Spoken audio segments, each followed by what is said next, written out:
Hey folks, it's going to be quick because I got to be downstairs, but thank you very much for being here. This morning, the deal that I first put forward last May for the Middle East has finally come to fruition. The ceasefire has gone into effect in Gaza, and today we're seeing hostages being released. 3 Israeli women held against their will in the dark tunnels for 470 days. 4 more women will be released in 7 days. 3 additional hostages every 7 days thereafter, including at least 2 American citizens in this first phase. We pray for them and their families, for they're going to be a long recovery ahead. By the 16th day of the deal, talks will begin in the second phase. This phase includes the release of Israeli soldiers and a permanent end of the war without Hamas in power or able to threaten Israel. Hundreds of trucks are entering Gaza as I speak. They're carrying assistance for civilians who suffered enormously from the war that Hamas started on October 7, 2023, nearly 15 months ago. Today alone, we anticipate several hundred trucks will enter the Gaza Strip as I'm speaking. And after so much pain, destruction, and loss of life, today the guns in Gaza have gone silent. This was the deal that I outlined for the world back in May 31st. Many of you covered it at the time. It was endorsed overwhelmingly by folks around the world, including the UN Security Council, unanimously endorsed the deal, and developed in coordination with Egypt, Qatar, and Israel. I've worked in foreign policy for decades, and this is one of the toughest negotiations I've been part of. Many of you who followed these negotiations will attest that the road to this deal has been not easy at all, and a long road. But we've reached this point today because of the pressure Israel built on Hamas, backed by the United States. Some said my policy of a firm support for Israel was relentlessly pursuing diplomacy, risked drawing America into a wider war in the region. I listened to those voices, many of whom I respected a great deal, but I concluded abandoning the course I was on would not have led us to the ceasefire we're seeing today. But instead, it would have risked the wider war in the region that so many feared. Now the region has been fundamentally transformed. Hamas's longtime leader, Sinwar, is dead. Hamas sponsors in the Middle East have been badly weakened by Israel, backed by the United States. Hezbollah, one of Hamas's biggest backers, was significantly weakened on the battlefield, and its leadership was destroyed.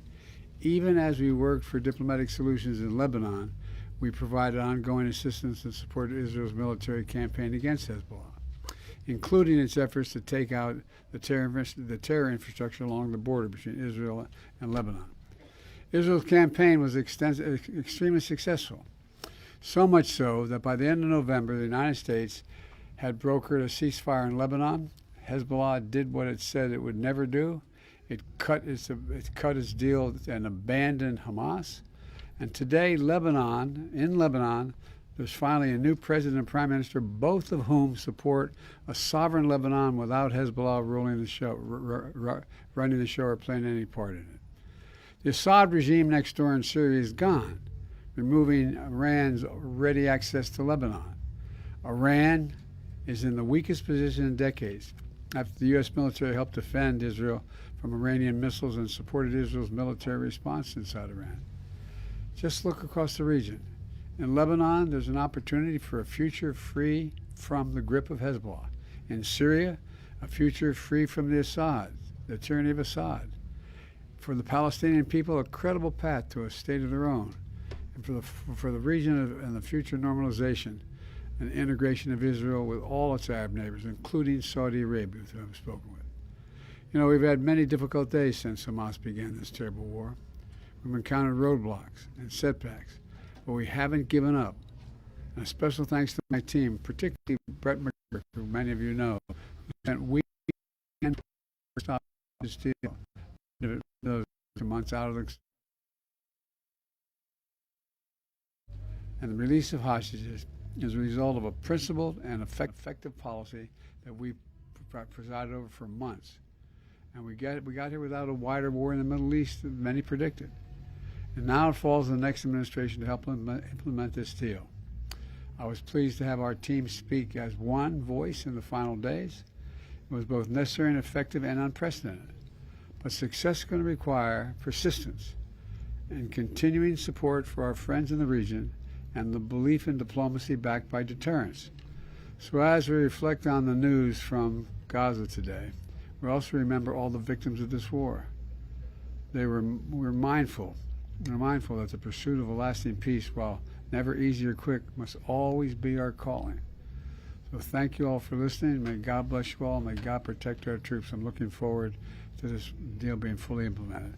And I'm sorry I'm not going to take any questions now because I'm waiting. There's a whole congregation waiting for me, and I'm sure the remainder of the day I'll have an opportunity to speak with you. Thank you very much. Anything about the condition of the hostages that were released today and the others? Yes, I've just got a call saying the 3 are released into Gaza, 2 out of the hands of their captors, and they appear to be in good health, but it's early to tell. They may be across the border out of the Gaza Strip into Israel now. I'm not certain. Thank you. Sir, any concerns about Hamas regrouping? No. Will you remain involved in the deal as it moves forward? No way out. Proud of the deal. Thank you, sir.